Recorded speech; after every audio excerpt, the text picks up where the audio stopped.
Hello ඉතින් කොහොමද ඔයාලට? ඔන්න ඉතින් මං පොරොන්දු වුණු විදිහටම ඔයාලට ගොඩක් ප්‍රයෝජනවත් වීඩියෝ එකක් තමයි අදත් අරගෙන ආවේ. මගෙත් එක්ක මුල ඉඳලම රැඳිලා හිටපු අය නම් ඉතින් දන්නවා මගේ ගාඩන් එක 2025 ගම් වතුරට ඔක්කොම විනාශ වෙලා ගියා කියලා. ඉතින් ඒත් එක්කම මට ඕනේ වුණා මගේ ගාඩන් එක ඉක්මනින්ම වගේම අඩු වියදමකින් හදාගන්න. ඉතින් අද අපි බලමු කොහොමද ඉක්මනින් වගේම ගොඩාක් අඩු වියදමකින් ගාඩන් එක මගේ හදාගත්තේ කොහොමද කියලා. මේ ගාඩන් එක දිහා හොඳින් ඕගොල්ලන් බලන්නකෝ.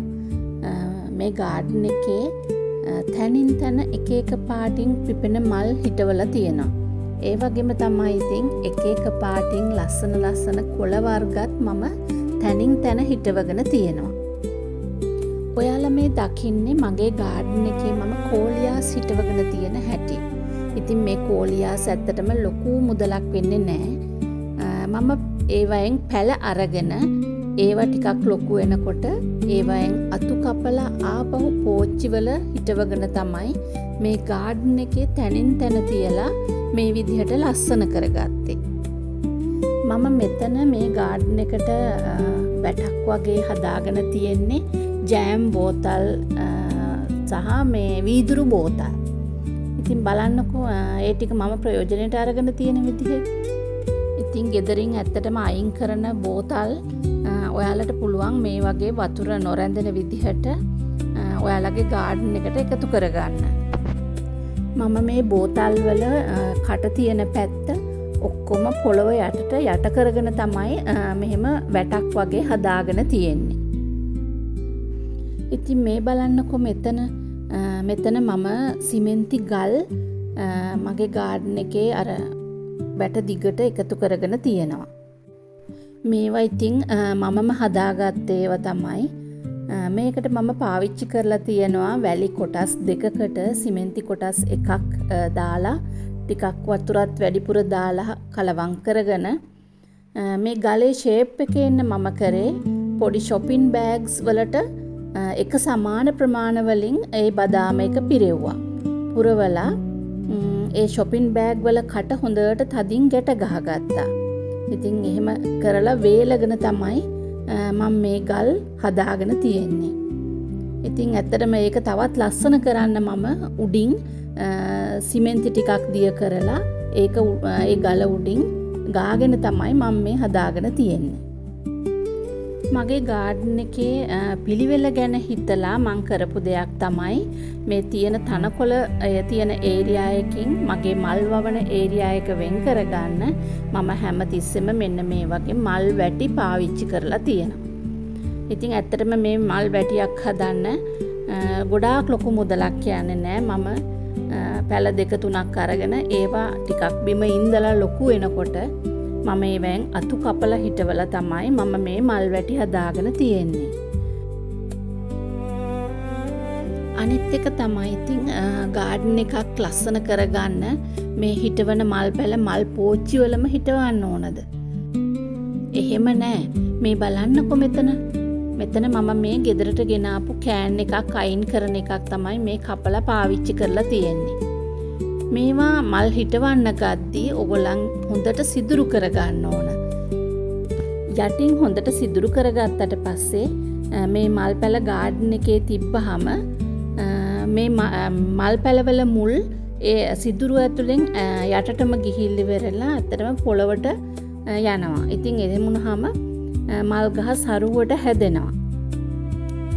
මේ ඔයාලා දකින්නේ ප්ලාස්ටික් බෝතල් කපලා මේවා හොඳින් සිදුරු කරගෙන මම මේ හිටවගෙන තියෙන්නේ ස්පයිඩර් ප්ලාන්ට්ස් ටිකක්. ඉතින් බලන්නකෝ ඒවා කොච්චර සරුවට හැදිලා තියෙනවද කියලා.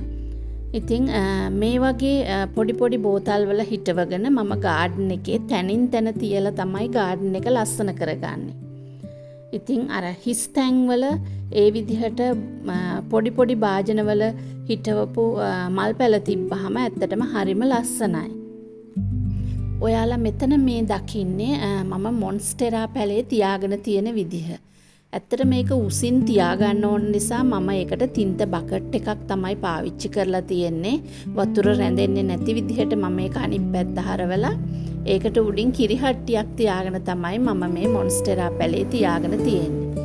ඒ වගේම තමයි මේ මෙතනත් ඔයාලා පුංචි ප්ලාන්ට්ස් දෙකක් මම මේ බෝතලයක් කපලා ඒකේ හිටවගෙන තියෙන විදිහ තමයි දකින්නේ. ඒ වගේම තමයි ඉතින් අපේ ගෙදරින් අයින් කරන තින්ත බකට්ස් ඒවා ඇත්තටම මම යටින් සිදුරු කරගෙන ගොඩාක් මල් පැල හිටවගෙන තියෙනවා. මේ ඔයාලා දකින්නේ මගේ කිචන් එක පැත්ත. ඉතින් ඒ පැත්තෙත් මම මගේ මල් පැල තියෙන ඒරියා එක වෙන් කරගන්න මම මේ ටිකේ දිගටම ස්පයිඩර් ප්ලාන්ට් වැටක් දාගෙන තියෙනවා. ඒ දිගටම මම පොල් කටු අහුරගෙන තියෙනවා. ඉතින් ඔයාලට පුළුවන් පොල් කටු වෙනුවට පොල් එලි වලින් මේ වගේ වැටක් හදාගන්න. පොල් කටු වලින් මේ විදිහට ඔයා වැටක් දාගන්නවා නම් ඔයාට පුළුවන් මේ පොල් කටු දිරන එක වළක්ව ගන්න සිමෙන්ති දියරයක ගිල්වලා ඒක වේලලා ගන්න. මේ ඔයාලා දකින්නේ මගේ ගොටු කොළ වගාව. ඉතින් මේකට මම පාවිච්චි කරලා තියෙන්නේ පරණ ට්‍රැවලින් බෑග්ස් යටින් සිදුරු කරගෙන තමයි මේ හිටවගෙන තියෙන්නේ. මෙතන මේ මම අයින් කරන රෙදි රැක් එකක් තමයි මේ කිරි අඟුණ වැල යවන්න පාවිච්චි කරලා තියෙන්නේ.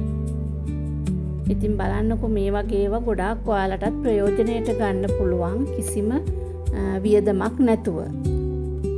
ඉතින් ඔයාලට මගේ ගාඩන් එක දිහා හොඳින් බැලුවොත් පෙනෙයි එකම වර්ගයේ මල් පැල මම තනින් තන පෝච්චි වල හදාගෙන තියලා තියෙන්නේ.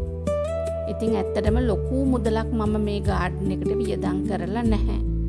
ඉතින් ඔයාලටත් පුළුවන් ඒ වගේ එකම වර්ගයේ මල් පැල වලින් වුණත් ඔයාලගේ ගාඩන් එක ලස්සන කරගන්න. ඉතින් මෙතනත් මම මේ ෆොටෝස් වලින් ඔයගොල්ලන්ට අදහස් කීපයක් එකතු කරගෙන තියෙනවා. ස්වාභාවික ගල්, ඒ වගේම ඔය පෝච්චි, එතකොට සපත්තු, ඒ වගේම පරණ කෑන්, මේ වගේ දේවල් වලින් මේ බලන්නකො කොච්චර ලස්සනට කරගෙන තියෙනවද කියලා. මේ තියෙන්නේ කුඩයක්. ඉතින් මේ වගේ දේවල් ඔයාලට එකතු කරගන්න පුළුවන් ඔයාලගේ ගාඩන් එකට. ඉතින් මගේ ගාඩන් එක දකින ඔයාලා කවදාවත් හිතන්න නැතුව ඇති මගේ ගාඩන් එක ගොඩාක් අඩු මුදලකින් තමයි මම මේ තරම් ලස්සන කරගෙන තියෙන්නේ කියලා. ඒ වගේම තමයි ඉතින් මේ ගාඩන් එකට මම පාවිච්චි කරන පොහොරත්. ඒවා ඇත්තටම මම සල්ලි වලට ගන්න දේවල් නෙමෙයි. ඉතින් මම ඒ ගැනත් වීඩියෝ එකක් කරලා ඇති. ඕගොල්ලෝ ඒකත් බලන්න. ඉතින් මම හිතනවා ඔයාලට මේ වීඩියෝ එක වැදගත් වෙයි කියලා. එහෙනම් ඉතින් තවත් වීඩියෝ එකකින් ඉස්සරහදී අපි හම්බ වෙමු. ඔයාලා හැමෝටම සුබ දවසක් ප්‍රාර්ථනා කරනවා. මේ මගේ වත්තේ පිපුණු ලස්සන මල් ටිකත් බලාගෙනම යන්න.